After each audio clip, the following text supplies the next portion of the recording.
حضرت عبداللہ بن عمر رضی اللہ تعالیٰ عنہ سے مرفوعاً مروی ہے کہ اگر لوگ جان لیں کہ تنہائی میں کیا نقصان ہے جو میں جانتا ہوں تو کبھی بھی کوئی سوار رات کو اکیلا سفر نہ کرے۔ حضرت انس بن مالک رضی اللہ تعالیٰ عنہ سے مروی ہے کہ نبی صلی اللہ علیہ وآلہ وسلم نے فرمایا، جب کسی شخص کو بخار ہو جائے تو اس پر سحری کے وقت 3 دن ٹھنڈا پانی ڈالا جائے۔ حضرت ام سلمہ رضی اللہ تعالیٰ عنہا سے مروی ہے کہ نبی صلی اللہ علیہ وآلہ وسلم نے ان کے گھر میں ایک بچی دیکھی جس کا چہرہ سرخی مائل سیاہ تھا۔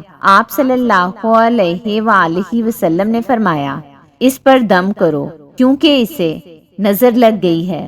حضرت جابر بن عبداللہ رضی اللہ تعالیٰ عنہ سے مروی ہے کہ رسول اللہ صلی اللہ علیہ وآلہ وسلم نے ایک مریض کی عیادت کی تو فرمایا، کیا تم اس کے لیے طبیب کو نہیں بلاؤ گے؟ لوگوں نے کہا، اے اللہ کے رسول صلی اللہ علیہ وآلہ وسلم، کیا آپ ہمیں یہ حکم دے رہے ہیں؟